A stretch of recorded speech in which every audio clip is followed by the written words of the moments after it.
Bom dia, uma alegria poder compartilhar a palavra do Senhor hoje aqui com os irmãos, ainda mais nesse dia especial, né, de volta a estarmos reunidos aqui, então uma grande alegria. E aí, você que é casado, como é que foi o dia dos namorados ontem? Comemorou? Aproveitou? Ó, vejo um cinza, né, umas cabeças balançando que sim, é. Pena que eu não estou vendo aqui o rosto de alguns homens, talvez alguns estão sorrindo por dentro, né? Se é que me entende, teve um dia dos namorados abençoado, fico feliz por você, irmão. Força guerreiro. E ontem eu também tive um dia especial. E ontem a gente fez fundir, cara. Fundir. Sabe o que é fundir? Fundir, né, essa época do ano assim, geladinho, né, friozinho, outono. E onde eu moro então tão distante, sabe? Aliás, onde eu moro, eu tô quase para pedir para a nossa irmã prefeita colocar uma placa, sabe o Shrek, né? Tem escrito tão distante, sabe, irmã? Tem lá em cima um morro, eu queria colocar lá tão distante. Não, brincadeira, eu não vou pedir para a prefeita isso, eu vou um dia lá e peço para alguém colocar, tô brincando. Mas é um bairro geladinho, e aí a gente comeu fundi, mas eu fui além.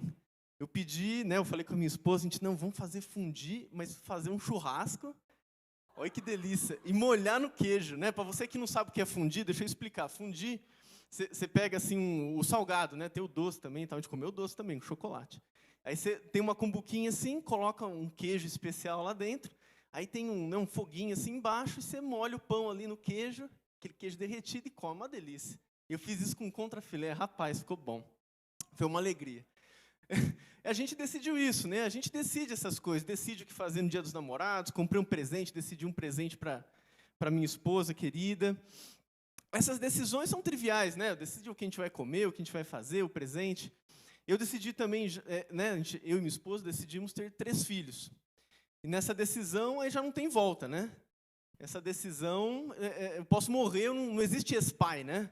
Se um dia um pai se divorcia, mesmo que seja da esposa, se torna ex-marido, mas não se torna ex-pai. E, aliás, é muito legal, né? Um parênteses aqui, quando eu tive, né, a minha esposa estava grávida a primeira vez, eu falava, as pessoas perguntavam, eu falava, né, minha esposa está grávida, parabéns, legal. Aí do segundo, parabéns, legal. Aí do terceiro, as pessoas, mas você não vai parar não, meu? Era engraçado isso. Não, calma aí, pô, deixa eu ter 3 filhos, né? Tem uma familhona em casa. Aí as pessoas às vezes falam para mim assim, não, mas agora chega, né? Aí eu tenho uma alegria assim de brincar falando assim, não sei, talvez não. É só para provocar, sabe? Bom, e eu não sei mesmo, né? Só Deus sabe.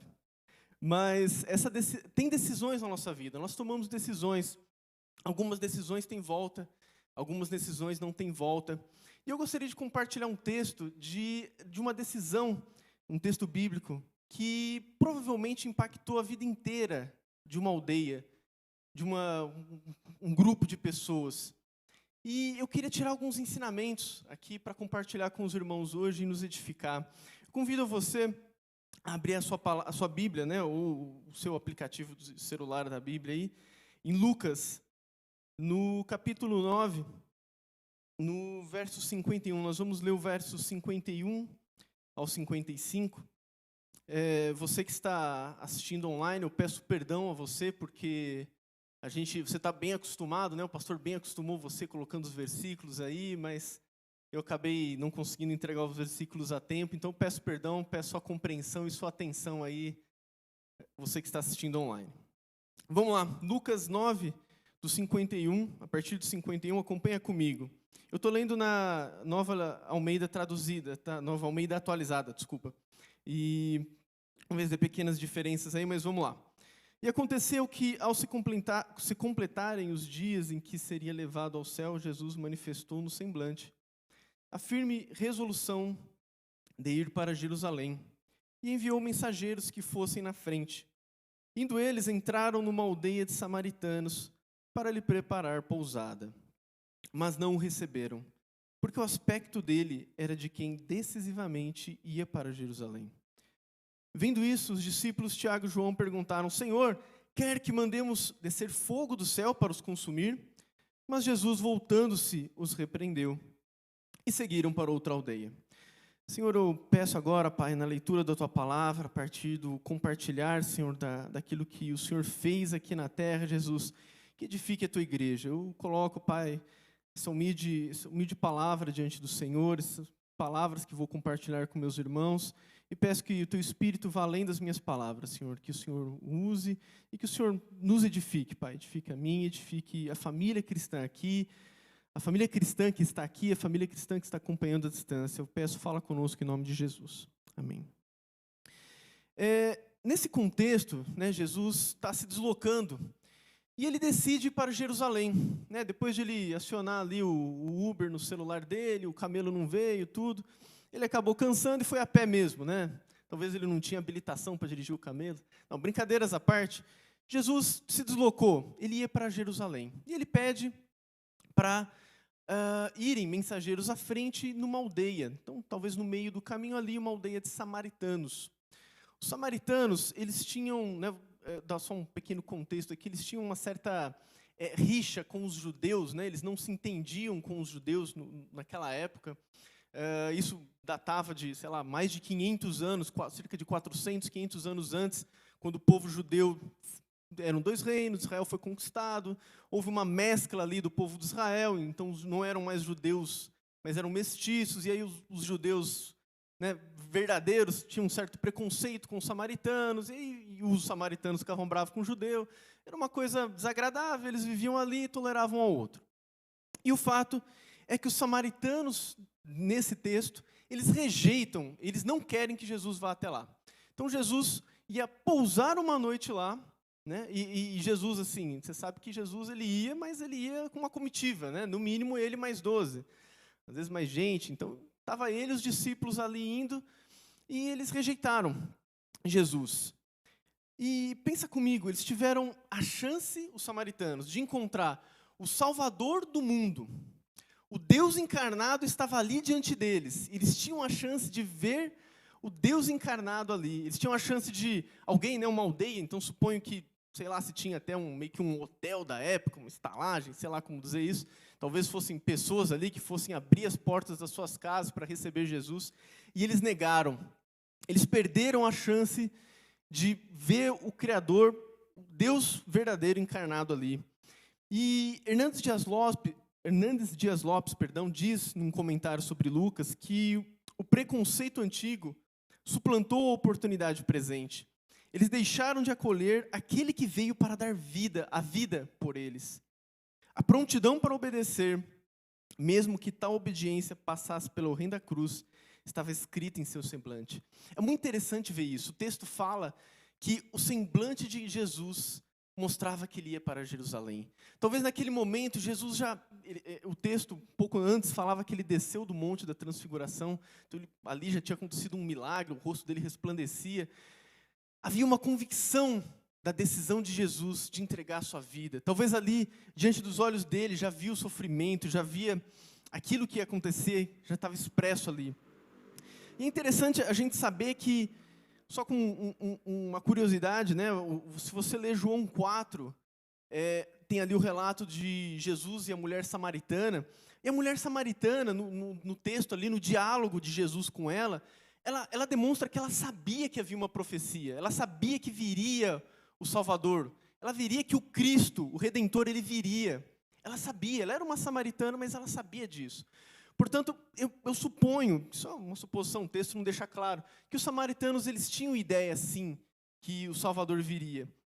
E a minha intenção aqui é tratar sobre, da mesma forma que os samaritanos rejeitaram Jesus, a gente tirar aprendizados, que talvez as nossas atitudes, algumas atitudes nossas, possam rejeitar Jesus. E eu quero tirar esse aprendizado aqui e edificar, tal como eu fui edificado, edificar os irmãos. E o primeiro aspecto que eu gostaria de chamar a atenção nesse texto, né, que a gente aprende aqui, como eles rejeitaram a Jesus, é que provavelmente eles esperavam uma pessoa diferente.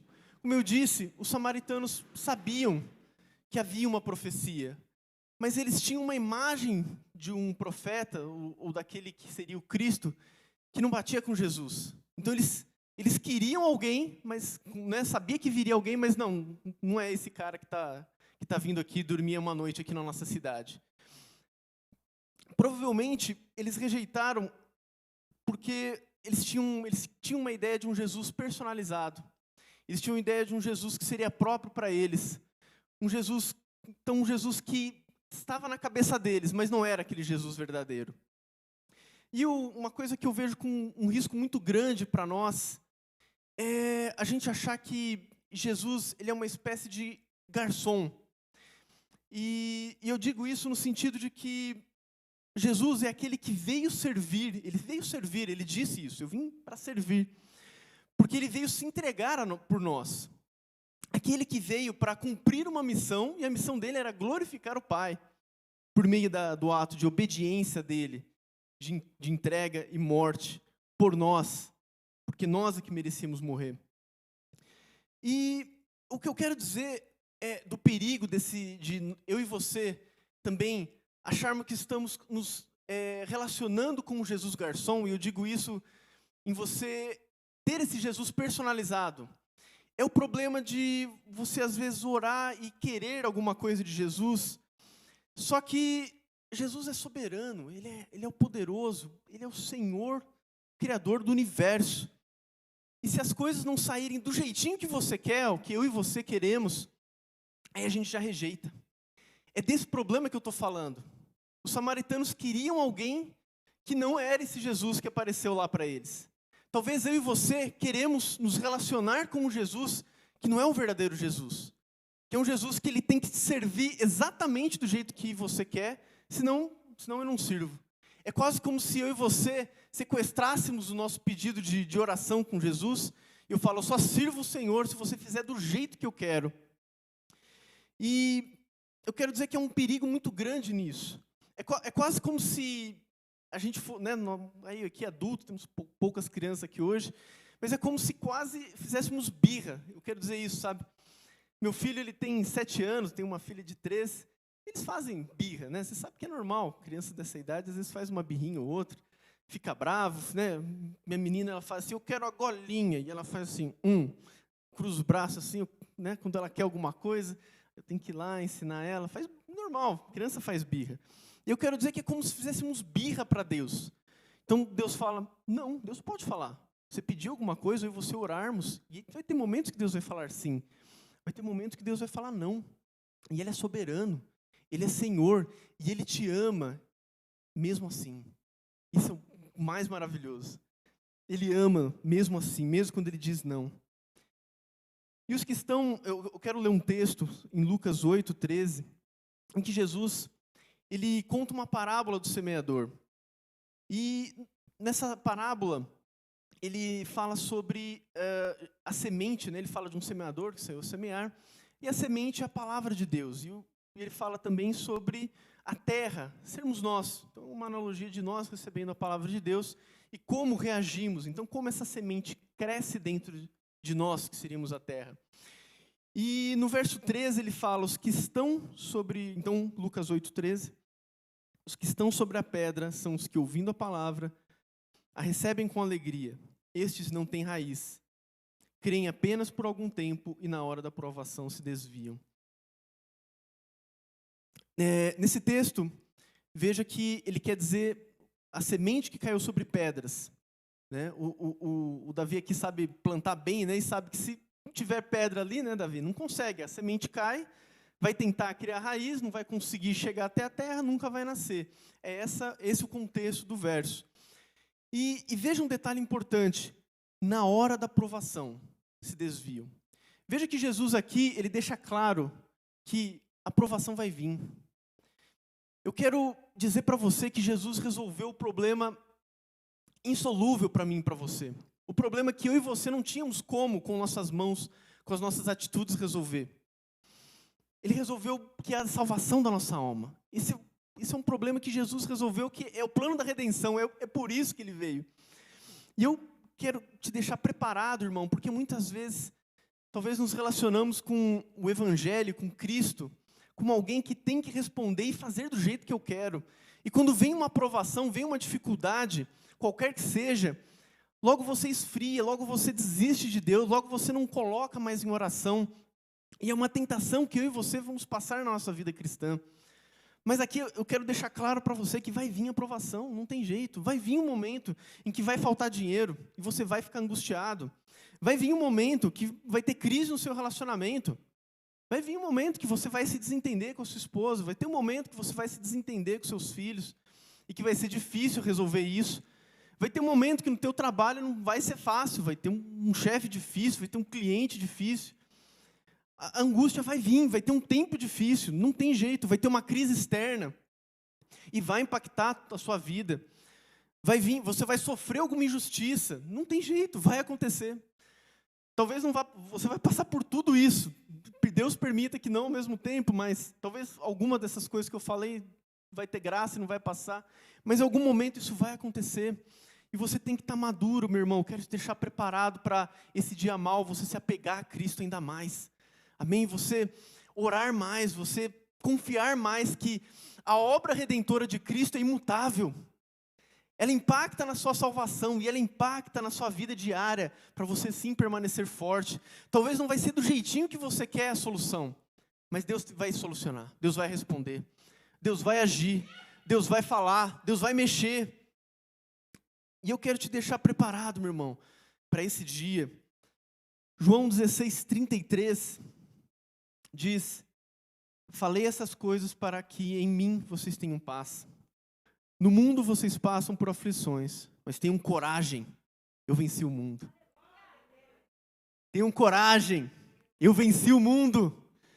Que isso alegre o seu coração, meu irmão. Se você está passando por um dia de aflição, seja qual for, que isso alegre seu coração, que isso te faça relacionar com o Jesus verdadeiro, o Jesus que responde, mas não é o Jesus personalizado. Ele é soberano e ele continua sendo bom. Em tudo que ele faz é bom, ele é bom. E a pergunta aqui nesse momento é: como você vai reagir a essa provação? Quando chegar esse dia, como vai ser a sua reação? No texto que a gente leu, eles olharam para Jesus e o semblante de Jesus impressionou eles, né? E eu pensando nisso, né? Todos aqui já têm um pouco mais de idade, vocês vão se lembrar, talvez mais os mais jovens não vão se lembrar, daquele filme A Paixão de Cristo, do irmão Mel Gibson, né? E você se lembra, né? Eu lembro que na época, eu era, sei lá, adolescente, né? Na época que nasceu esse filme. Se você não conhece, esse foi um filme que representou Jesus, né? Então tem vários filmes, e o Gibson foi diretor desse filme que representou o momento da crucificação de Jesus, né? O momento do Getsemane até a crucificação de Jesus. E a ressurreição, né? Ô, Daniel, você está dando spoiler? Pô, o filme da Bíblia, né? O filme relatando a Bíblia não é spoiler, né? E nesse filme, eu lembro que na época deu uma certa polêmica, sabe? Que alguns irmãos, mas está muito impressionante, Jesus. E eu vou te falar, minha opinião, eu acho que esse filme melhor representa Jesus. Melhor representa o sofrimento de Cristo. Foi aquilo, daquilo para pior, eu diria. Jesus sofreu mesmo aquilo, e impressiona. A imagem de Jesus impressiona. Talvez eles rejeitaram Jesus porque impressionava a imagem de Jesus. Jesus, isso que ele nem tinha passado ainda, é claro, né, nesse momento que nós lemos aqui em Lucas. Mas já impressionava, já causa choque. Talvez Jesus, o que ele peça, cause choque em nós, e o que ele peça a nós. Mas eu quero te dizer que o que ele pede é trocar o fardo. O fardo do pecado é pesado.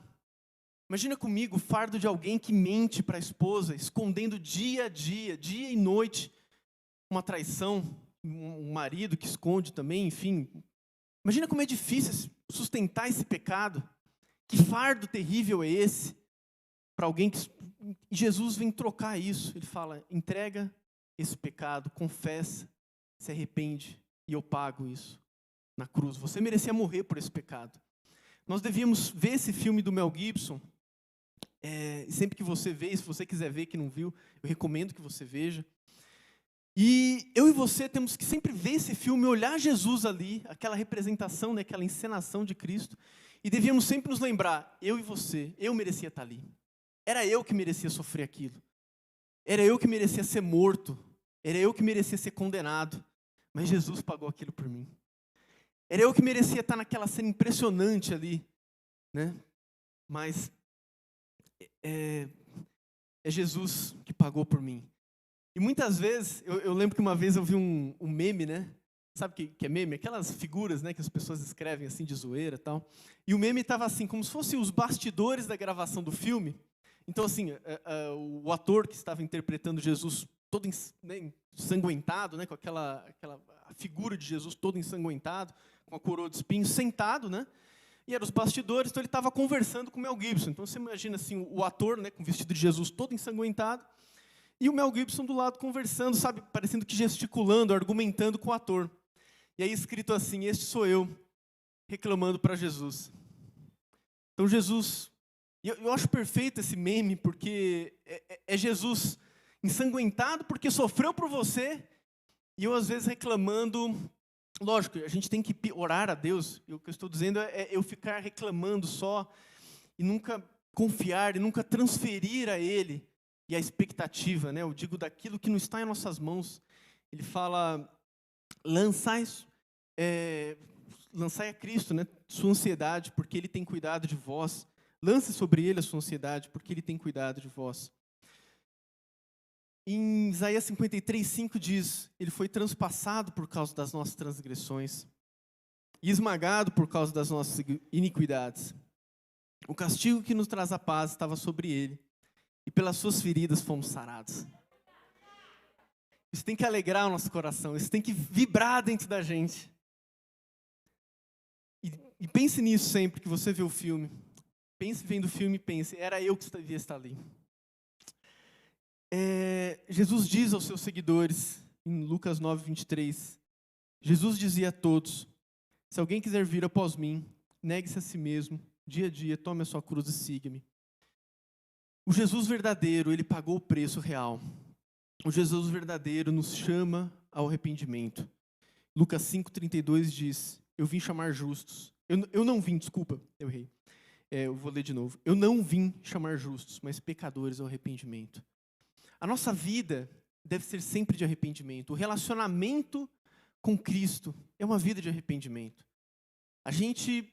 Ele pagou aquilo na cruz, né? Daí em diante começa uma vida, uma caminhada com Cristo na fé.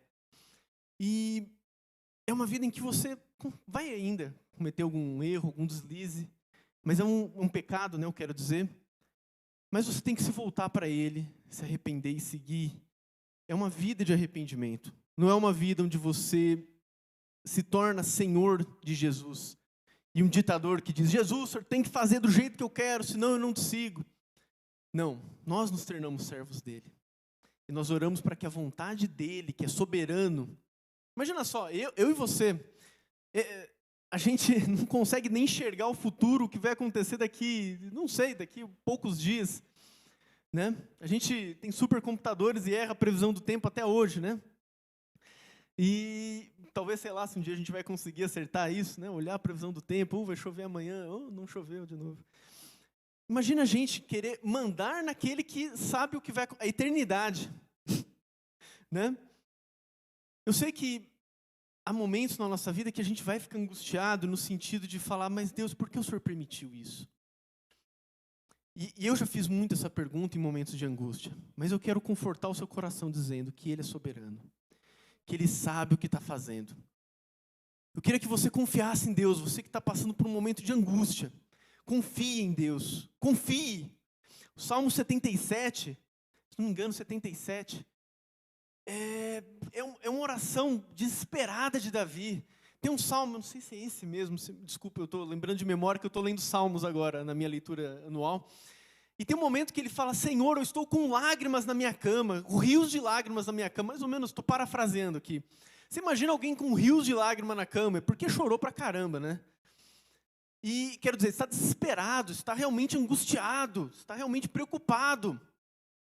E a Bíblia deixa claro que mesmo assim, né, é muito legal os Salmos, porque muitas vezes ele fala assim, Senhor, até quando o Senhor vai esperar? Eu vou te esperar o Senhor responder, sabe, clamando, orando. Salmos muitas vezes está assim, mas chega um momento do capítulo que ele fala, mas quanto a mim, eu confiarei no Senhor. Quanto a mim, eu entregarei minha vida ao Senhor. Quanto a mim, eu vou descansar no Senhor. Então tem vários salmos que terminam assim. Então eu quero te dizer, você que está angustiado, se relacione com Jesus verdadeiro. Se relacione com Cristo verdadeiro. Eu quero terminar esse tópico aqui dizendo para você um testemunho do perigo que é a gente se relacionar com esse Jesus, que não é o verdadeiro, né? Eu tenho na minha família dois, em graus de parentesco diferentes, que são até irmãos, né? Homem e mulher, né? E homem e mulher separados, né? Por graus parentescos aí. E os dois, vou chamar de casais de irmãos, né? Eles receberam a Cristo, eles já confessaram a Cristo. E eles tinham pequenas idades diferentes, assim, mas mais ou menos ambos receberam Jesus entre seus 14 anos e 18 anos de idade, talvez no máximo 20, eu acho. Né? Agora eles já têm mais idade, evidentemente. Mas o fato é que só 2 desses irmãos permaneceram. E eu tenho como uma hipótese que eles não permaneceram, aqueles irmãos que não permaneceram, foi porque talvez foi apresentado Jesus para ele como alguém que ia solucionar o problema dele. Logo, o problema que eles tinham, que na cabeça deles, né? Porque ambos também, né? Desculpa, eu não introduzi direito, mas ambos irmãos tinham problemas com os pais. O pai, né? O pai, a figura do pai. Então, um pai que era difícil, um pai que agredia a esposa com palavras, portanto a mãe, né? Com palavras, agredia eles com palavras duras, xingos. Então eles sofriam aquilo em casa. E a salvação, né? O evangelho veio como esperança para eles. Mas eu digo que para 2 deles, eles entenderam que mesmo eles sofrendo aquilo, eles continuavam sendo pecadores. E eles continuavam precisando da obra redentora de Cristo. Mas 2 deles não entenderam isso. Infelizmente, não entenderam que eles eram pecadores e que o que Jesus já havia feito para eles era o maior de tudo. Mas eles esperavam que aquilo fosse solucionado. E logo, na cabeça deles, como não foi, eles não permaneceram na fé. E a minha preocupação é que você tenha o evangelho verdadeiro no seu coração. Que você... Eu gosto de... Né, recentemente tenho participado, às vezes, de sair com o Davi, a gente fazer visitas. E o Davi, nosso irmão aqui na fé, tem um dom evangelístico, né, louvado seja o Senhor, mas dentro de si. E eu acho muito legal, porque ele vai direto na veia quando a gente vai pregar o evangelho. Então, no sentido de que você sabe para onde você vai participar, ou melhor, viver a sua eternidade. E você sabe que você é um pecador, você sabe que Cristo fez uma obra que soluciona o seu problema. Então ele vai direto, e eu acho isso incrível, e aprendo sempre. Esse é o evangelho verdadeiro, esse é o Jesus verdadeiro. E, avançando, um outro ponto que a gente aprende vendo esse texto dos samaritanos, é que quando Jesus chega, ele gera mudança. Veja que, ao Jesus chegar nessa aldeia, Jesus indispôs eles, é ou não é? Jesus chegou ali, e eles tinham que se mexer, eles tinham que receber Jesus, eles tinham que, né, abrir a porta das casas, fazer talvez um jantar ali para Jesus. Eu acho muito incrível, né? A gente lê hoje, chega alguém de surpresa na sua casa, você corre na padaria, compra um pãozinho. Imagina eles naquela época, né? Às vezes eu fico imaginando isso. Fala na Bíblia que eles foram, mataram um bichinho, mataram lá um cordeirinho, limparam ele. Imagina quanto tempo levava isso, né? Fazer um churrasco ali, acende lá a lenha, vai fazer. Então, paciência que tinha que ter. E eles não queriam se indispor para receber Jesus, eles não queriam se mexer. E Jesus, você sabe, onde ele ia, a gente lê na palavra, ele gerava mudança. Onde ele chegava, Jesus chacoalhava de alguma forma ali. Eles perderam a chance, eles não queriam aquilo para a vida deles. E a gente nega receber Jesus quando a gente tem essa mesma atitude. Quando a gente não deixa ele ter liberdade dentro de nós. E em Lucas 19:1, conta a experiência de Zaqueu com Jesus. Zaqueu era um homem que era um cobrador de impostos da época. E um cobrador de impostos, naquela época, era um cara que chegava ali em nome do Império Romano, então já era era um judeu, né, considerado um traidor, e ele vinha cobrar um imposto que era dos romanos, de cada um judeu. Só que ele sempre cobrava além. Então, era um cara que enriquecia, além de, pela própria profissão, ele enriquecia de forma ilícita muitas vezes. Então, era um cara odiado. E Jesus, em um dado momento, nesse texto de Lucas 19, do 1 ao 10, Jesus ele chega na aldeia, na cidade, enfim, onde Zaqueu morava, E Zaqueu, né, a Bíblia fala que ele era um homem pequeno, ele sobe numa árvore para tentar ver Jesus ali no meio da multidão. E aí Jesus chega e fala, ô meu, palavra de Daniel, tá? Vou almoçar na sua casa hoje. Prepara lá um negócio gostoso, não compra no iFood não, porque eu quero comer uma coisa boa. Aí Zaqueu, né, desce, vai lá preparar, recebe Jesus com alegria. E é interessante porque o verso não, assim, ele é direto, né? Quando narra ali que Zaqueu desceu, preparou, recebeu Jesus. Tem um verso que fala assim, no verso 8, Senhor, eis que dou aos pobres metade dos meus bens. Se em alguma coisa tenho defraudado alguém, o restituo quadruplicado. Jesus chegou naquela casa e gerou mudança. A casa não continuou a mesma. Zaqueu se arrepende dos seus pecados. Ao estar ali diante do Senhor, Deus encarnado, a luz de Cristo na vida dele, fez ele olhar para a sua miséria, fez ele olhar para o pecado dele e fez ele se arrepender. Aquela luz sobre ele, fez ele, e não só se arrepender no sentido de, ele não só falou, eu não vou mais cobrar além, eu vou cobrar só o imposto certinho. Não, ele fala, eu vou dar metade do que eu tenho. E quem eu cobrei a mais, ou seja, aqueles que eu, né, me aproveitei, eu vou restituir quadruplicado. Quero dizer, ele perdeu.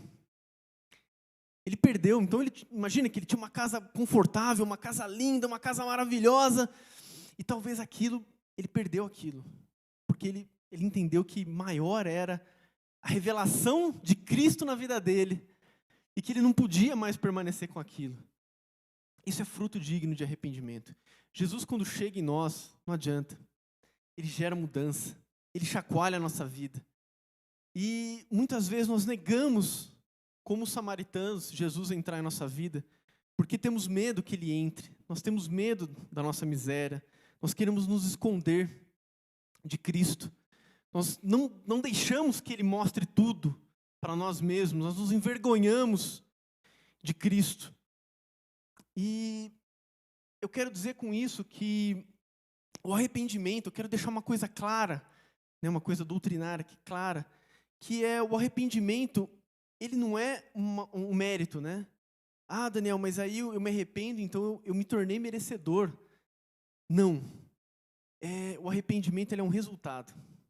Jesus, quando toca em você, Jesus, quando vem a revelação da obra, da graça, da maravilha da obra redentora dele, que é ele ter se entregue, morrendo em nosso lugar, pelos pecados que temos, ele vem e toca, e nos convence do pecado. Como resultado, a gente olha na nossa miséria e não consegue mais continuar assim, e portanto nos arrependemos.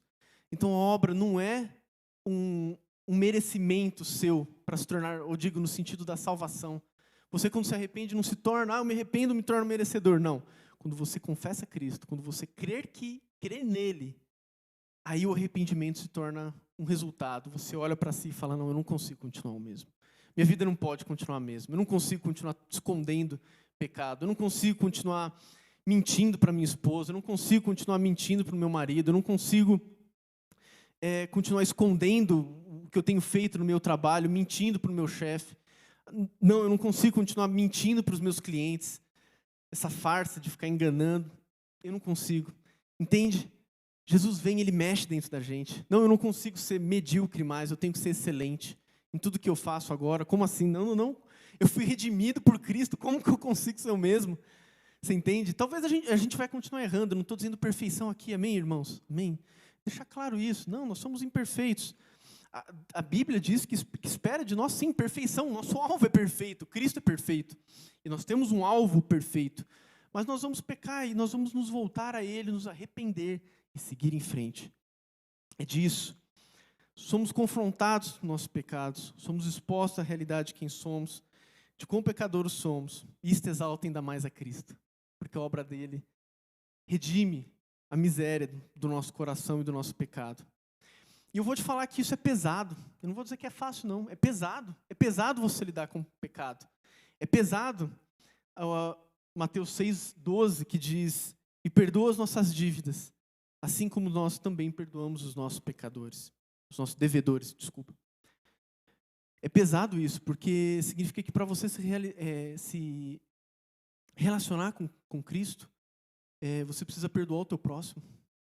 E talvez para você seja pesado o perdão. Eu quero dizer para você, você pode perdoar. Se você tem mágoa no seu coração, se você não está conseguindo perdoar alguém, eu quero dizer para você, ore hoje aqui, peça com sinceridade a Cristo, Senhor, me ajuda a perdoar. Senhor, me ajuda a deixar para trás. Não é uma amnésia. Lógico, você não esquece, né?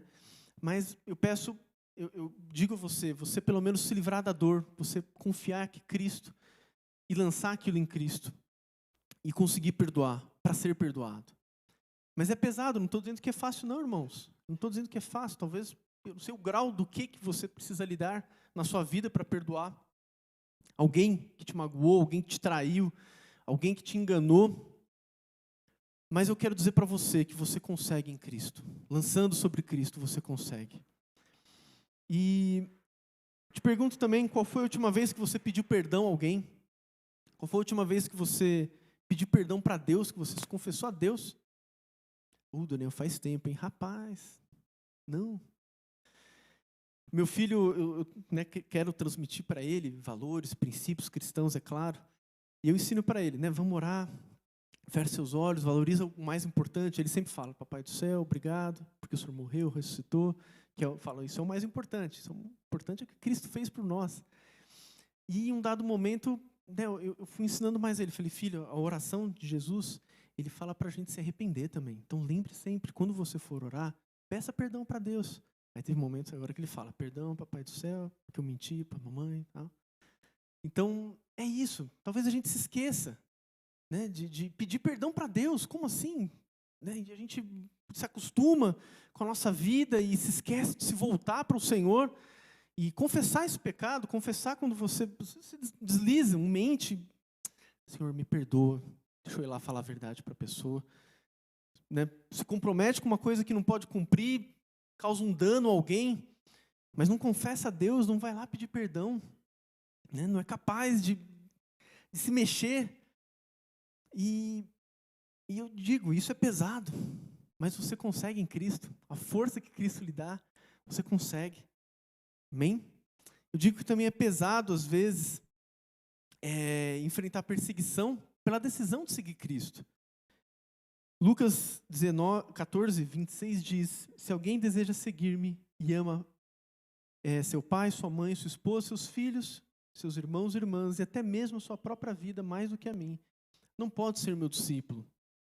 Quero dizer, aqui diz claramente, o mais importante é a nossa vida com Cristo, melhor é obedecer ao Senhor. Talvez vai ter perda nesse momento. Talvez a minha esposa, ela, em um dado momento, sofreu um pouco de perseguição no seu trabalho, até porque ela optou por não mentir.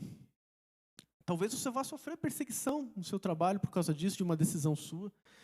Talvez seu pai, sua mãe, eu lembro de um amigo que quando ele se converteu, na época de adolescente, a mãe dele ficava indignada com ele porque ele não saía mais em festa. Você acredita? Eu agora como pai, eu diria, meu Deus do céu, cabeça, na época eu já fiquei indignado, hoje como pai, eu fico mais indignado ainda. Porque ela queria que ele fosse se divertir indo em festas, bebedeira, tal. Louvado seja Deus, hoje esse meu amigo que se converteu tem uma vida estável, família estável, enquanto todos os irmãos dele que não, em um dado momento, se converteram, voltaram, se desviaram. Tem famílias desestruturadas, sei lá, o terceiro, quarto casamento, filhos com diferentes pais. A vida virou um caos, uma bagunça tremenda. Mas custa, às vezes custa. Às vezes você vai perder com o evangelho no começo, por causa da sua decisão de ter uma vida séria com Cristo. Mas eu vou dizer para você que a perda aqui é incomparável com a vida eterna. Vale a pena. Vale a pena a gente ser sério com Cristo. Vale a pena a gente ter uma decisão e honrar essa decisão de ser um seguidor de Jesus, de ser um discípulo, de priorizar Ele. Talvez vai te custar tempo, sim, de você se dedicar à sua família, se dedicar, dar atenção aos seus filhos, se dedicar a ensinar a palavra do Senhor a eles. Talvez vai ter um custo, talvez para você que está aqui sem o seu cônjuge, vai ser perseguição. Talvez ele vai falar para você, mas de novo vai para a igreja. Você vou, e oro por você ainda por cima. E eu quero e para você que está sozinho, que está sem seu cônjuge aqui, eu quero te fortalecer em fé. Eu quero te dizer, persevere, irmão, persevere, irmã. Persevere, continue orando, continue firme, continue acreditando. A minha família tem uma experiência muito legal. Minha mãe, ela orou, se não me engano, 30 anos, né, mãe? Pela né, sua irmã, minha tia. 30 anos, cara. 30 anos. E você, às vezes, com um mês desiste. Fala, não vou orar mais por esse cara. Não quer receber Jesus, não. Minha mãe orou 30 anos, cara. E ela se converteu. Aleluia. Persevere. Persevere. Não desista, irmão, do seu filho. Não desista, irmã, da sua filha. Ore por ele dia a dia. Jejue. Ore. E vai ter dia que vai parecer que vai piorar. Ele vai falar mais ainda.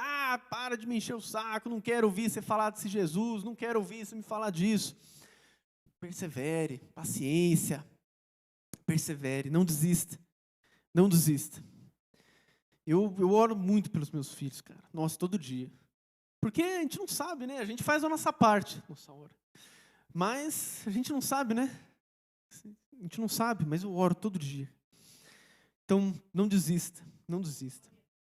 E o último ponto que eu quero falar, no final do texto que nós lemos, no verso 54, diz: vendo isso, os discípulos Tiago e João perguntaram: Senhor, quer que mandemos fogo do céu para os consumir?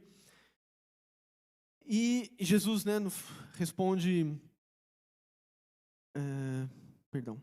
quer que mandemos fogo do céu para consumir? Mas Jesus, voltando-se a eles, os repreendeu.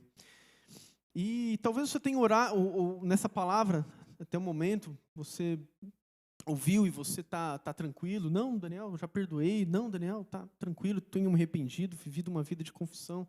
Aleluia, irmão, me alegro com você. Mas eu quero terminar com esse último ponto, que é, aprendendo aqui com os discípulos, que é o desamor, a falta de amor que eles tiveram aqui.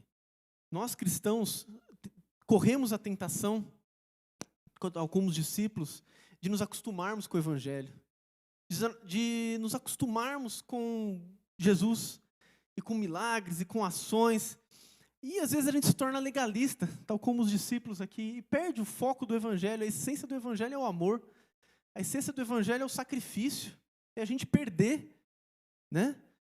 Eu fico imaginando assim, Paulo, né, cara? Paulo, o escritor de, 2/3 do Novo Testamento, e ele na prisão, numa prisão da antiguidade, né? As nossas prisões brasileiras aí, eu acho que são muito melhores do que uma prisão da antiguidade.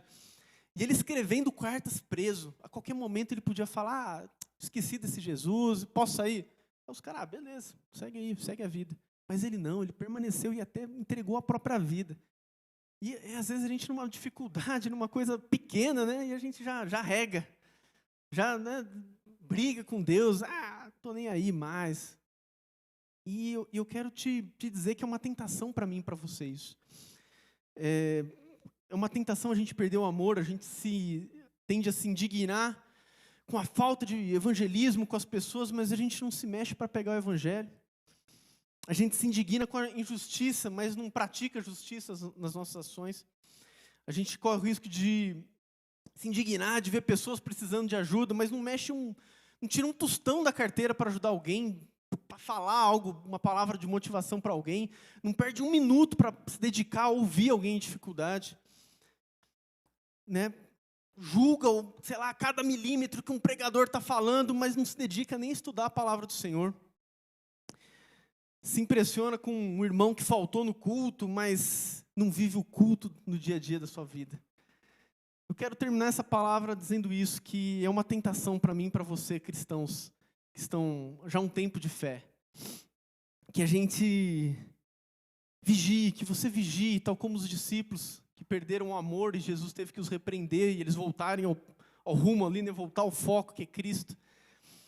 E eu quero concluir essa palavra dizendo que a boa notícia é Jesus, que eu e você temos a oportunidade de não rejeitá-lo com as nossas ações, que eu e você temos a chance de perseverar, de não falar não, de nos relacionar com Jesus verdadeiro, aquele que se entregou, que pagou o preço por mim e por você, o preço que eu e você não tínhamos condição de pagar, o problema que era insolúvel, o problema que eu e você não iríamos nunca com as nossas forças resolver.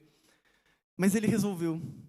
E eu quero te convidar, você que está ouvindo essa mensagem, está tendo clareza disso agora.